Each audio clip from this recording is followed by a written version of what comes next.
la cultura moderna, en la cultura de hoy en día, escuchamos mucho el término valores, sobre todo también cuando vemos estos debates en los medios, debates presidenciales, en donde muchos políticos prometen abordar muchos temas, se toca el tema de valores, y muchas veces, bueno, en la cultura moderna, el término valores se asocia más que todo a la moralidad y la ética.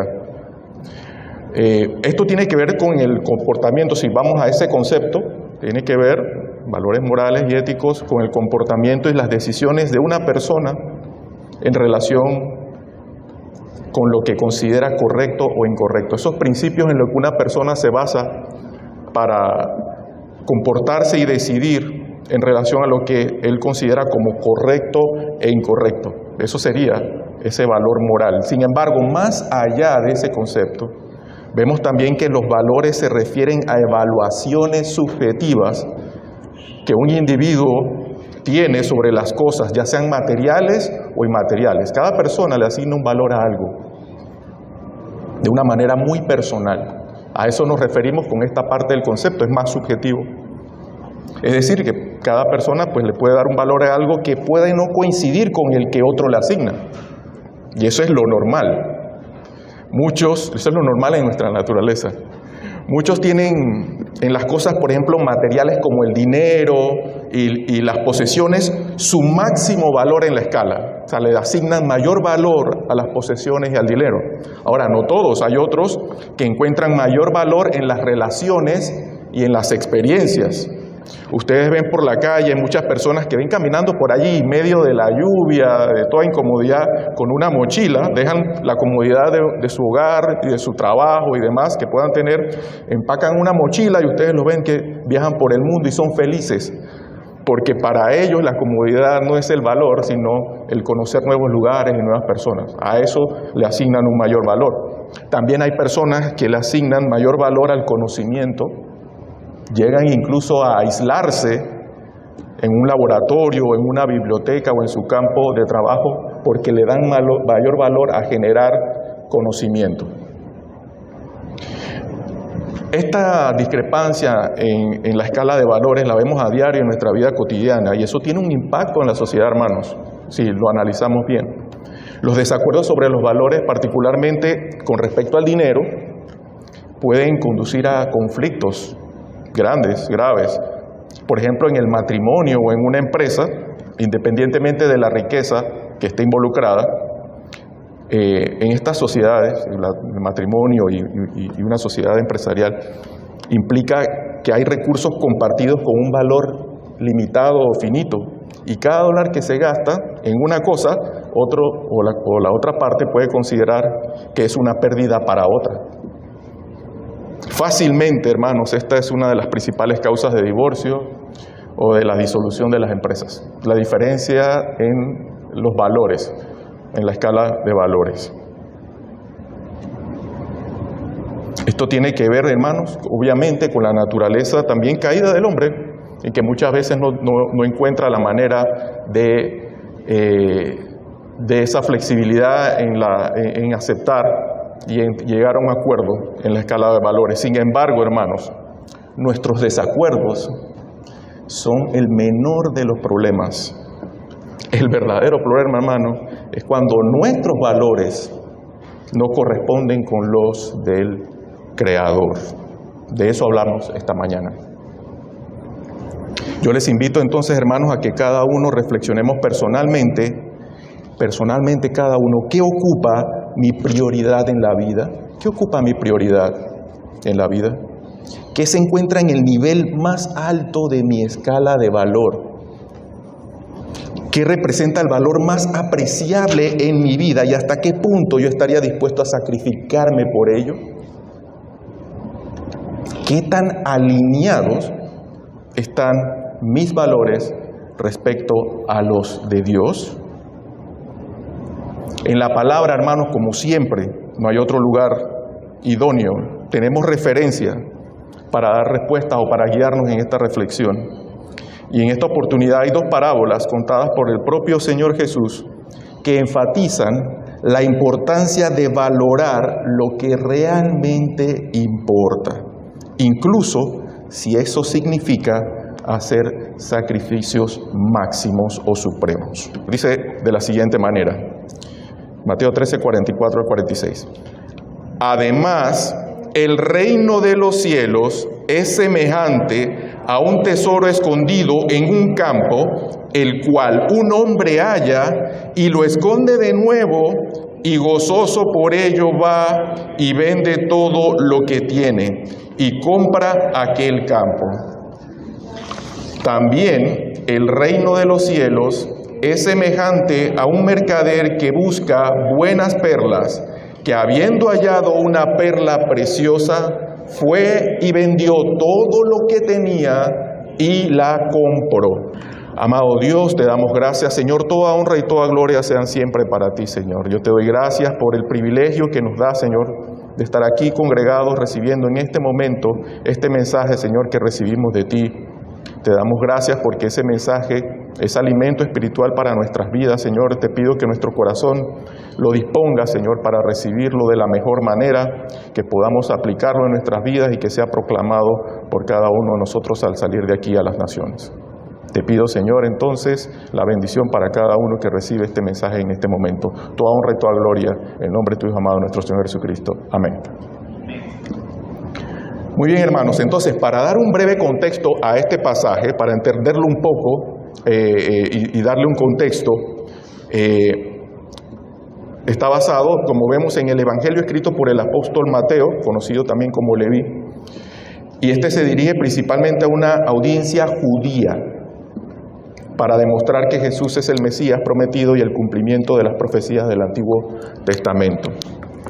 En el capítulo 13 en el que estamos basando este mensaje, particularmente la porción del 44 al 46, pero el capítulo 13 contiene una serie de parábolas que Jesús utilizó para enseñar lecciones espirituales a sus seguidores y a la multitud. Estas parábolas abordan temas como el reino de Dios, aborda bastante, no solamente estas dos parábolas que vemos esta mañana, hay otras que abordan también aspectos del reino de Dios. También aborda la fe, el crecimiento espiritual y la responsabilidad humana. Jesús en estas parábolas utiliza imágenes y metáforas que son familiares a las personas para poder transmitirles verdades espirituales profundas y de una manera accesible y significativa. En esta porción de Mateo 13, 44 al 46 está presentando dos parábolas relacionadas con el reino de Dios. En la parábola conocida como la parábola del tesoro escondido, que es la que está en el versículo 44, y la parábola de la perla de gran precio, que está en los versículos 45 y 46. Esas parábolas son parte de una serie en la que Jesús compara el reino de Dios con varios objetos y situaciones de la vida cotidiana, ilustrando la valía incomparable, ese valor incomparable, ese valor inestimable y supremo del reino en la vida de cada creyente, hermano. Entonces siempre cuando nosotros vemos las parábolas, surge la pregunta, ¿por qué les hablaba en parábolas? Jesús responde esa misma pregunta que le hacen sus discípulos en el versículo del 11 al 17 del mismo capítulo 13. La respuesta que Jesús les da a ellos es la siguiente. Él dice, porque a vosotros os es dado saber los misterios del reino de los cielos, mas a ellos no les es dado. Jesús prosigue diciendo, porque viendo no ven y oyendo no oyen ni entienden. Y más adelante también cita al profeta Isaías diciendo, de oído oiréis y no entenderéis, y viendo veréis y no percibiréis, porque el corazón de este pueblo se ha engrosado. ¿Qué podemos entender de esto, hermano? ¿Qué quiso decir el Señor Jesús con esto cuando respondió esta pregunta de sus discípulos? Una pregunta legítima y que hoy nosotros también nos podemos hacer. Las parábolas, hermanos, no eran ilustraciones que hacían claro las cosas difíciles para todos. Ese no era el sentido de las parábolas. Era una manera de presentar el mensaje de Dios para que los que eran espiritualmente sensibles a ellas o abiertos a escucharlas o recibirlas pudieran entender. Pero aquellos endurecidos de corazón solo iban a escuchar una historia sin que eso significara mayor condenación para ellos por estar rechazando la palabra de Dios. En medio de las personas que escuchaban al Señor, habían algunos que de antemano rechazaban la palabra y al Señor Jesús. Ellos simplemente escucharían una historia, pero había quienes estaban sensibles espiritualmente a escucharla y recibían palabra de verdad en medio de esas parábolas. El Señor Jesucristo reveló misterios del reino a los que estaban dispuestos a recibir y escuchar su mensaje, pero esta les fue oculta a los que rehusaban creer y les rechazaban. Eso también tenía también otro propósito. Aparte de que todo estaba estipulado en su tiempo, habían muchos que si escuchando esta palabra buscaban tener argumentos para aprenderle y apresurar el tiempo que estaba definido para que se diera su aprehensión, muerte y resurrección. Muchos querían tener lo más mínimo para sorprenderle o agarrarle, y sabemos que todo tiene un tiempo. Ese mismo mensaje que recibió esa multitud y que algunos creyeron o recibieron y entendieron y algunos rechazaron de antemano o simplemente vieron una historia fabulosa, ha sido preservada en el tiempo, hermanos, y lo tenemos hoy aquí. Las respuestas hoy en día son las mismas. Muchos reciben esta verdad con gozo, pero otros rehúsan voluntariamente a creer, incluso ni siquiera porque no lo entiendan o porque no tengan la capacidad intelectual de leer, de entenderla. Rehúsan creer y esa verdad les es velada. Con esto, hermanos, yo les propongo entonces que veamos 3 puntos o 3 aspectos del reino que podemos extraer de esta porción de 2 parábolas del reino. Primeramente, hablemos de la naturaleza del reino. Si nosotros leemos detenidamente ambas parábolas, nosotros podemos destacar que hay un valor oculto y de importancia en el reino de los cielos y la salvación. Uno aquí, la salvación, porque abordaremos ese punto más adelante. Pero aquí vemos que se destaca en estas 2 parábolas que hay un valor oculto en el reino de los cielos y que este no es evidente para todo el mundo. Nosotros podemos distinguir en las metáforas que hay un tesoro escondido allí, una perla preciosa que ilustra esa idea. El valor y la importancia del reino y la salvación no son percibidos superficialmente por el mundo, hermanos, ya que las personas están más preocupadas por las posesiones materiales y los placeres mundanos. Ese mensaje del reino, hermanos, no es obvio para aquellos que solo miran la superficie y no buscan entenderlo profundamente. Para ellos no es obvio. En la palabra nosotros tenemos mucha referencia de la naturaleza espiritual y no superficial del reino. Hay 2 pasajes que son oportunos recordarlos aquí en este punto. Primeramente, lo vemos en Lucas 17, versículos 20 al 21, donde Jesús explica que el reino de Dios no viene con una observación externa, sino que está entre nosotros y dentro de nosotros, enfatizando su naturaleza espiritual. Por ejemplo, en Lucas 17, lo pueden ver en sus Biblias o también aquí en la pantalla, en Lucas 17, 20, 21 dice el Señor: preguntando por los fariseos cuándo había de venir el reino de Dios, les respondió y dijo: el reino de Dios, subrayo aquí, no vendrá con advertencia, ni dirán helo aquí o helo allí, porque he aquí el reino de Dios está entre vosotros. Dice esa porción allí, no vendrá con advertencia. Allí, hermano, Jesús está destacando que el reino de Dios no se establecerá de una manera ostentosa o visible como cualquiera pudiera esperar, desafiando las expectativas terrenales de un reino político, como muchos esperaban que ocurriera. La llegada del reino es un asunto espiritual, hermanos, y no se puede prever a través de señales externas. Allí también dice que el reino de Dios está entre nosotros. Esa declaración, hermanos, enfatiza la naturaleza también espiritual del reino indicando que está presente en medio de las personas a través de la obra de Jesús, allí donde Él es obedecido. No hay un reinado pleno en un lugar donde el reino es obedecido plenamente. Eso no está ocurriendo en este lugar, en este momento, hermanos, pero ocurrirá. El reino de Dios está, sí, en este mundo, en el ámbito de su iglesia, donde Él es obedecido. No está plenamente establecido aquí, eso vendrá. Y nosotros debemos ser embajadores que muestran la plenitud de ese reino en medio de este mundo. La comprensión del reino de Dios, hermanos, implica que nosotros reconozcamos su presencia espiritual, que es transformadora en la vida de las personas. Independientemente que no está en plenitud aquí, a través de nosotros, que sí está como una embajada de ese reino, tiene un carácter transformador de vidas.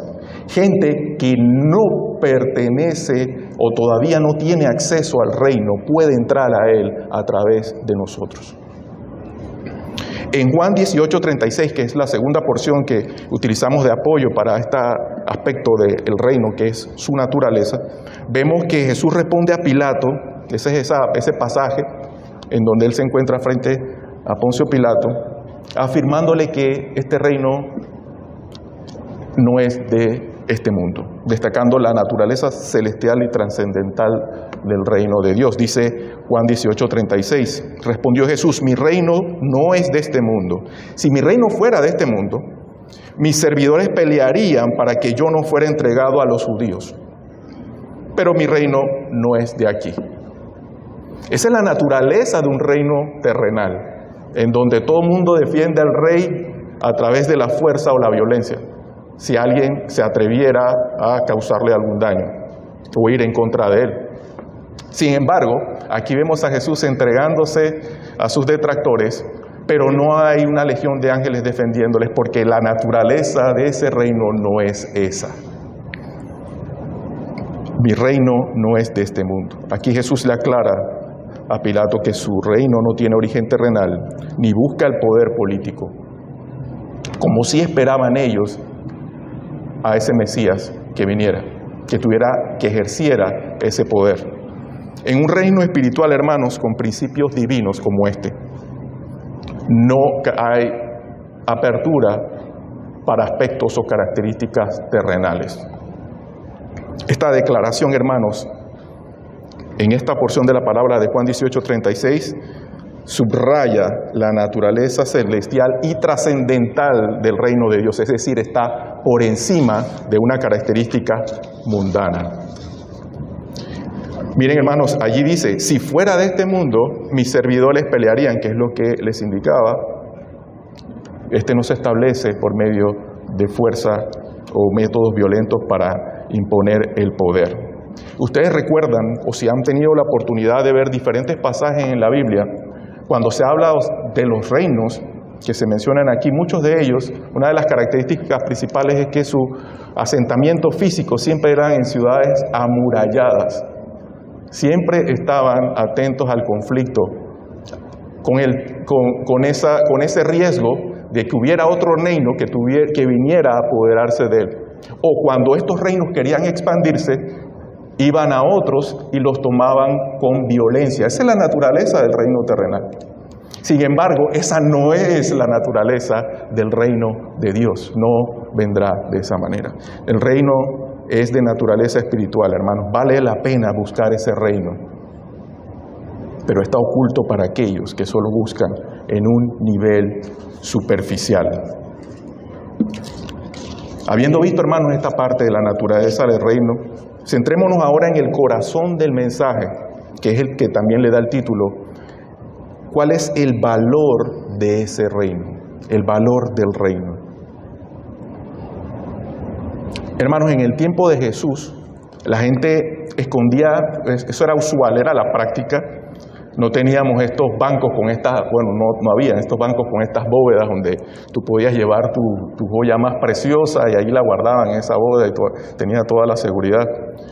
La gente escondía sus posesiones y valores en el suelo, allí lo enterraban como un método de custodia, especialmente en la Palestina devastada por guerra. Y en la primera parábola, hermanos, ustedes ven en Mateo 13:44 que un hombre descubre un tesoro escondido en un campo y vende todo lo que tiene para comprar el campo y reclamar el tesoro. Esto era común, hermanos, en la época, que se encontraran cosas enterradas, escondidas.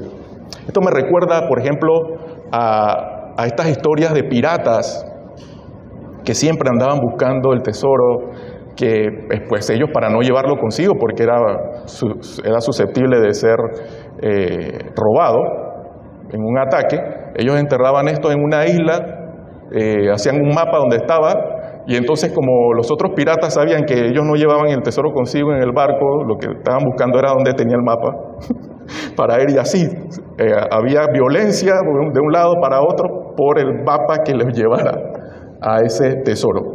Y lo curioso, finalmente ellos no sabían de qué cantidad se trataba, pero ellos le asignaban ese valor, ellos sabían que tenía gran valor y darían su vida por obtener ese tesoro, por tener ese mapa y ser los que obtuvieran el tesoro. ¿Y para qué? ¿Para qué, hermanos?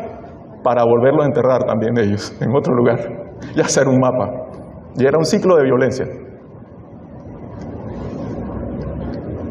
Hermanos, esto ilustra el gran valor del reino de los cielos y la importancia de priorizarlo, para decir una palabra, no sé si me la inventé, sobre las posesiones mundanas. Hay que darle prioridad sobre las posesiones mundanas al reino. Tiene un valor supremo el reino de Dios. Aún tratándose de una parábola, hermanos, siempre habrá quienes cuestionan la legalidad en el proceder de la persona que desenterró ese tesoro. Siempre hay personas que buscan el mínimo detalle y quizás no en el sentido de conocer su verdad espiritual, sino de buscar en qué puede haber algo que no está coincidente o que no corresponda. Y siempre hay personas que podrán cuestionar la legalidad del proceder de la persona que encuentra un tesoro en un campo, viene y en vez de reportarlo, lo entierra, compra el campo para poseerlo. Hermanos, bajo la ley rabínica, si un obrero, porque generalmente los que estaban en un campo privado, pues eran obreros de la persona que era dueño del campo, se encontraba un tesoro en el campo y lo sacaba, este pertenecía al amo, el dueño del campo. Pero fíjense, hermanos, que aquí este hombre tiene el cuidado de no usufructuar del tesoro hasta o no tenerlo o no declarar posesión. Él vuelve y lo entierra y no tiene posesión de él hasta que haya comprado el campo. Entonces él compra el campo y entierra el tesoro allí. Pero ahora, hermanos, independientemente de esto, hay que enfatizar que el punto de la parábola no tiene nada que ver con la ética o los valores morales de esta persona, sino más bien con el valor del tesoro que el hombre encontró, por el cual estaba dispuesto él a vender todo lo que tenía para obtenerlo. En la siguiente porción, hermanos, que es la de la perla escondida, Mateo 13, 45 al 46, el valor del reino de los cielos es presentado mediante la parábola de un mercader que busca hermosas perlas. En la antigüedad, las perlas eran muy valoradas, podían valer millones de dólares en la época actual. Se habla que Cleopatra, por ejemplo, tenía perlas que hoy en día rondaran en valores exorbitantes, una millonada, una billonada. Eran tan apreciadas como hoy es el diamante o las esmeraldas. El proceso de recolección de las perlas era arduo y a menudo peligroso, ya que implicaba sumergirse en aguas profundas y enfrentar esos riesgos asociados con la vida marina. Y la consideraban objetos de gran lujo y prestigio en la antigüedad. Entonces pensarán, ¿cómo buceaban en aquella época? Bueno, ellos se ataban a ellos pesos que les permitiera descender y luego los liberaban, o alguna persona arriba pues también los alaba. Y corrían grandes riesgos porque las perlas más preciosas estaban en las profundidades. Estos eran utilizados como joyas y símbolos de estatus en diversas culturas. Jesús incluso, hermanos, usó la analogía de las perlas para describir la belleza del reino de los cielos y lo vemos en Apocalipsis, lo podemos ver en Apocalipsis. El mercader de la parábola vendió todas sus posesiones para comprar la perla, enfatizando el valor incomparable de ella como con el reino de los cielos.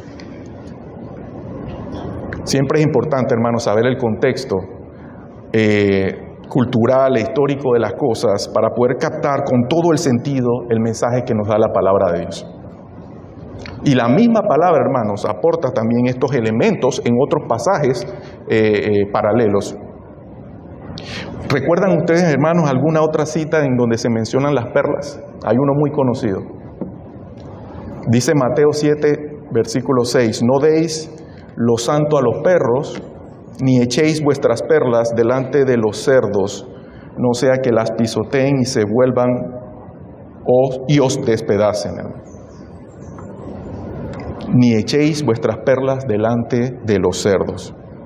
Así, hermanos, como usted no le daría algo valioso a los perros o a los cerdos que no lo apreciarían y podrían incluso dañarlo, quitarle valor de alguna manera material.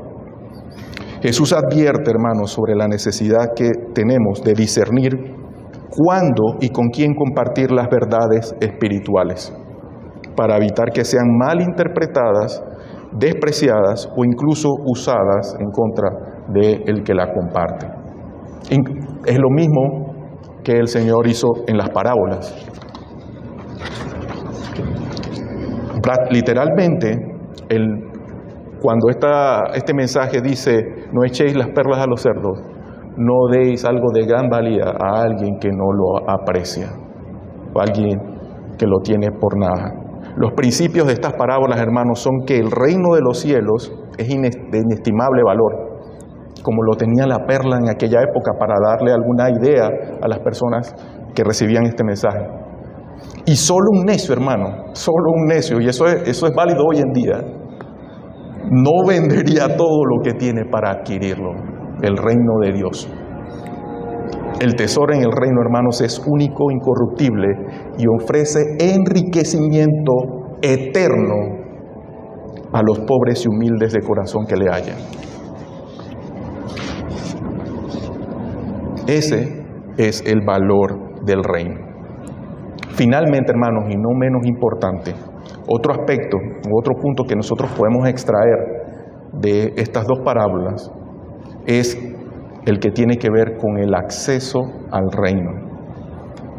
Y el acceso al reino, hermanos, está muy ligado, y ahí toco el punto que mencionaba anteriormente, con la salvación. El acceso al reino y la salvación están muy vinculados, es la misma cosa. Nosotros pudiéramos interpretar este pasaje a la luz del reino de Dios que se acerca y de nuestra salvación. Si nosotros comparamos estas dos parábolas, nosotros vamos a ver una similitud en que ambas, si usted la lee con detenimiento, se centran en el descubrimiento por parte de un hombre de algo de inmenso valor, por lo que está dispuesto a sacrificar todo. Eso está presente en ambas parábolas. El hilo común es la idea de que hay algo de gran valor, un valor inestimable, inconmensurable, por lo que vale la pena renunciar a todo, y Jesús allí enfatiza con ello el valor del reino. Pero también nosotros podemos ver en esas dos parábolas una diferencia notable, quizás la hayan observado. El hombre de la primera parábola se encuentra con el tesoro escondido de gran valor, mientras que el mercader de la segunda buscaba buenas perlas. Uno se la encuentra y otro la busca. Hay personas, hermanos, que literalmente se tropiezan con el reino de Dios y tienen acceso a él sin estarlo buscando activamente. Simplemente respondieron correctamente en el momento que vieron el valor del reino. Vinieron al arrepentimiento, hermanos, gozosos recibieron salvación, la cual estimaron por mayor valor que su vida pasada y sus posesiones. ¿Ustedes se imaginan a ese ladrón que estaba crucificado con el Señor Jesucristo en la cruz? En su último momento de vida se encontró con el reino. No le dio chance ni de hacer obras que pudieran, entre comillas, dar algún mérito o algún testimonio de esa conversión. Pero el Señor declaró en ese último minuto: hoy te aseguro que estarás conmigo en el paraíso. Yo les pregunto, hermanos, ¿qué pasó con aquel hombre llamado Saulo mientras iba por Damasco? Él no estaba buscando el reino, estaba persiguiendo a seguidores del reino. Estaba buscando a seguidores de Cristo. Y terminó convirtiéndose en un apasionado apóstol y fiel embajador del reino. En la epístola a los Filipenses, esta misma persona, este apóstol, dice lo siguiente: y ciertamente aún estimo todas las cosas como pérdida por la excelencia del conocimiento de Cristo Jesús, mi Señor, por amor del cual lo he perdido todo y lo tengo por basura para ganar a Cristo. Estas, hermanos, son palabras de alguien que alineó la escala de sus valores conformes a los de su Señor. Ahora, hermanos, también hay personas que están ciegas y quieren ver, que tienen hambre y buscan alimento, que tienen sed y buscan de beber. Muchas han entrado por esa puerta. Y nosotros como embajadores tenemos la responsabilidad de mostrarles el valor del reino de Dios. Ahora, hay algo que debe ocurrir para que esa persona tenga acceso al reino, para que alcance salvación. Y eso también está presente en las dos parábolas. Tanto el hombre del tesoro escondido como el mercader de perlas no estimaron nada de lo que tenían como más valioso que aquello que habían encontrado y lo entregaron. Si eso no ocurre, hermano, no hay acceso al reino de Dios. Para reforzar este punto, y digamos que de una manera triste, hay un pasaje que llega a mi mente inmediatamente al ver esto, y es el de Mateo 19:16, que lo conocen muy bien. Un joven rico se acercó a Jesús y le preguntó: Maestro, ¿qué es lo bueno que debo hacer para obtener la vida eterna? Jesús respondió: si quieres entrar en la vida, obedece los mandamientos. Él con toda confianza dice: todos esos los he cumplido, ¿qué más me falta? Y Jesús respondió: si quieres ser perfecto, anda, vende lo que tienes y dáselo a los pobres y tendrás tesoro en el cielo. Luego ven y sígueme. Y la reacción de este joven, cuando oyó esto, se fue triste porque tenía muchas riquezas. Este joven, hermanos, a diferencia de Saulo, él abordó al propio rey, no se lo encontró en el camino, él lo abordó, lo tuvo frente a él, pero estimó por mayor valor a sus posesiones que a el reino. Es para reflexionar, hermano. Incluso la declaración del reino de parte del Señor pudo ser rechazada por las personas. Hermanos, en la cotidianidad nosotros siempre vemos este tema de la desaveniencia en los valores, que no es naturalmente malo en sí. El problema es cuando esa desaveniencia viene entre nuestros valores y los de Dios. Si nosotros vemos, por ejemplo, el principio cuando se cumple una transacción económica, lo que ocurre ahí es que hay dos partes que tienen un desacuerdo en el valor de lo que tienen y que van a intercambiar, pero hay un acuerdo en el precio que estipulan. Por ejemplo, si usted va a comprar un carro, para usted tiene más valor el carro que usted vio en esa agencia y que lo va a comprar que el dinero que tiene en la mano para pagar. Usted quiere ese carro. Ya vio el precio y usted lo quiere. Al que le vende a usted el carro, él ve más valor en el dinero que usted tiene en la mano que en el carro que le va a vender. Él tiene maneras de producir muchos carros de eso a un valor menor y le puede sacar ganancia al dinero que usted tiene en la mano. Hay una desaveniencia, un desacuerdo en el valor de las cosas, pero hay un acuerdo en el precio. Cuando el Señor Jesús murió en la cruz,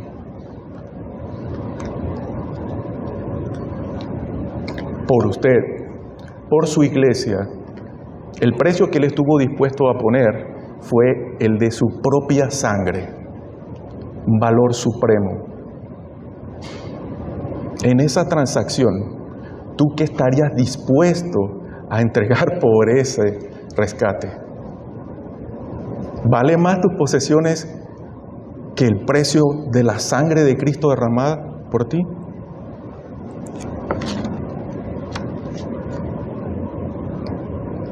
Que el mensaje de esta mañana, hermanos, para concluir, nos guíe primeramente a buscar el reino de Dios como prioridad. Como creyentes, hermanos, nosotros debemos reflexionar sobre nuestras prioridades en la vida. Reflexione cuáles son las cosas a las que usted le está dando prioridad. Yo el primero. ¿Estamos verdaderamente nosotros anhelando el reino de Dios y buscándolo como máxima prioridad, o estamos distraídos por preocupaciones terrenales? Dediquemos tiempo, hermanos, cada día a buscar a Dios en oración.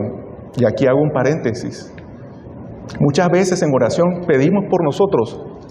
El valor del reino también es un valor colectivo, en el sentido de que si tenemos una relación personal e individual con nuestro Señor, pero somos un cuerpo.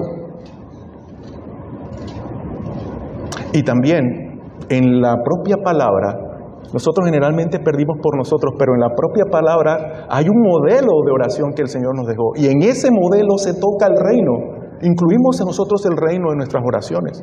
Dice, venga a nosotros tu reino.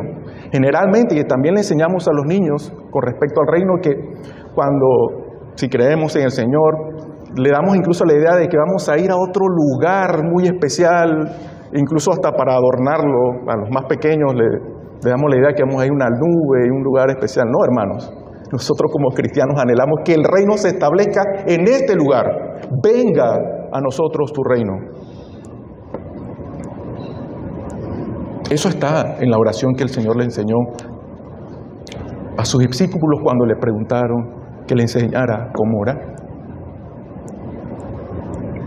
Dediquemos tiempo también al estudio de la Biblia y al servicio de los demás hermanos, reconociendo que el reino de Dios debe ocupar el primer lugar en nuestras vidas. También, hermanos, que este mensaje nos guíe a renunciar a lo que nos impide seguir a Cristo. Al igual que el hombre que vendió todo lo que tenía para comprar el campo del tesoro escondido, nosotros tenemos que estar dispuestos a renunciar a todo lo que nos impide seguir a Cristo plenamente. Y esto puede incluir nuestras ambiciones personales, posesiones materiales o relaciones incluso que nos alejan de Dios. Debemos reflexionar sobre aquello a lo que estamos aferrados y estemos dispuestos a soltarlo por amor al reino de Dios. También debemos valorar el reino por encima de todo, hermanos. Reconozcamos el valor incomparable del reino de Dios y comprometámonos a vivir de acuerdo con sus principios en todas las áreas de nuestra vida. ¿Y cómo es comprometernos a vivir con los principios del reino de Dios? Es vivir a Cristo, el Rey. Es simplemente eso. Que nuestros valores se alineen con los valores de aquel que nos rescató, de nuestro Señor. Nuestras decisiones, hermanos, y acciones deben reflejar esa convicción de que nada en este mundo se compara con el gozo y la plenitud de encontrar una relación con Dios a través del Señor de Jesucristo. Hermanos y hermanas, que el mensaje de Jesús en estas parábolas del tesoro escondido y la perla nos desafíe a examinar esas prioridades y compromisos que tenemos en nuestra vida, que nos inspire a buscar ese reino de Dios con fervor y a renunciar a lo que nos separa de Él. Recordemos las palabras en Mateo 6:33 que dice: mas buscad primeramente el reino de Dios y su justicia, las demás cosas serán añadidas. Que este compromiso transforme nuestra vida, hermanos, y nos conduzca a una relación más profunda con nuestro Señor. Que Dios bendiga a esta iglesia, hermanos. Maranata. Cristo viene pronto.